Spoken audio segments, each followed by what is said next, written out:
જે સમગ્ર રાજ્યમાં છે માનનીય મુખ્યમંત્રી શ્રી સાહેબની અધ્યક્ષતામાં ચાંદીપુરમ વાયરસ જે છે એના ફેલાવાને અટકાયતી પગલાંના ભાગરૂપે એક વેસીનું જે આયોજન છે કરવામાં આવ્યું હતું. એ અનુસંધાને રાજકોટ ઉપરાંતના તમામ જે છે એ જિલ્લાઓમાં ચાંદીપુરા વાયરસ અટકાયતી પગલાં લેવા માટે ઉપરાંત ચાંદીપુરા વાયરસ છે કઈ રીતે ફેલાય અને એના લક્ષણો શું છે એને લોકો માહિતગાર થાય અને ખાસ કરીને કારણ વગરનું જે છે હેવોક ક્રિએટ ના થાય અને લોકો ભયગ્રસ્ત ના બને તે માટે રાજકોટ મહાનગરપાલિકાની આરોગ્ય શાખા દ્વારા એક એડવાઇઝરી પબ્લિશ કરવામાં આવી હતી. તો સૌપ્રથમ તો જાણી લઈએ કે ચાંદીપુરા વાયરસ શું છે. ચાંદીપુરમ વાયરસ જે છે એ બેઝિકલી મહારાષ્ટ્રનું એક ગામ છે, ત્યાં આ વાયરસ છે જોવા મળ્યો. તો એ અનુસંધાને આ વાયરસને ચાંદીપુરમ વાયરસ છે નામ આપવામાં આવ્યું હતું. આ વાયરસ જે છે એ મુખ્યત્વે સેન્ડ ફ્લાય નામની જે એક માખી જે રેત માખી છે એ ખાસ કરીને જે માટીના ઘરો છે અથવા લીપણથી ઘરેલા ઘરો જે છે એની અંદર જે તિરાડો હોય એની અંદર રહેતી જે રેડફ્લી નામની જે માખી છે એનાથી ફેલાતો હોય છે. આ રેડફ્લી નામની માખી છે એ કોઈ ચાંદીપુરમ વાયરસથી ગ્રસ્ત દર્દીને કરડે ત્યારબાદ કોઈ તંદુરસ્ત માણસને કરડે તો આ રીતે જે છે એ ચેપનું ટ્રાન્સમિશન છે એ થતું જોવા મળે છે.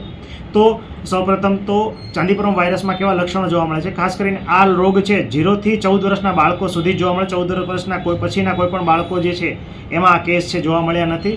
એટલે 14 વર્ષ પછી જે છે ઓટોમેટિકલી આ રોગ સામે ઇમ્યુનિટી જે છે આવી જતી હોય છે અથવા એમાં મૃત્યુની સંભાવના વધારે હોતી નથી. ખાસ કરીને સરકાર ચિંતિત છે કે આનું આટલો બધો પ્રભાવ જે છે એટલે કે મૃત્યુ થવાની શક્યતા જે છે એ 75% જેટલી કેસ સ્પેસિફિક ફેટાલિટી આમાં જોવા મળે છે.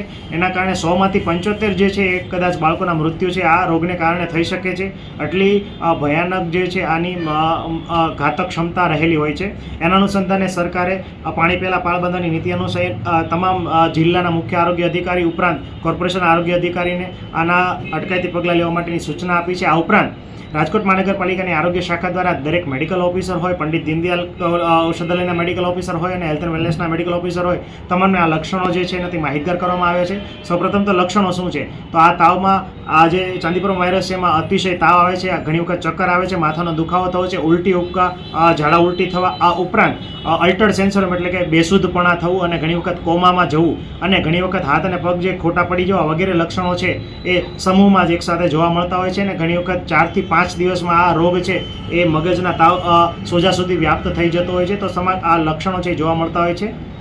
ખાસ કરીને દરેક બાળકોના પ્રાઇવેટ પીડિયાટ્રિશિયનોને અને તમામ ડૉક્ટરોને જે આ બાબતે માહિતગાર કરવામાં આવે છે અને એમને ત્યાં શંકાસ્પદ કેસ જણાય તો પીડી હોસ્પિટલના કેટી ચિલ્ડ્રન હોસ્પિટલ ખાતે દર્દીને રિફર કરવા માટેની સૂચના આપવામાં આવી છે. સમગ્ર રાજકોટ વતી પીડીયુમાં માઇક્રોબાયોલોજી ડિપાર્ટમેન્ટ જે આનું સેમ્પલ કલેક્શન કરીને ગાંધીનગર વાયરોલોજીની ટેસ્ટ માટે જે છે આના સેમ્પલ જે છે એ મોકલી રહ્યું છે.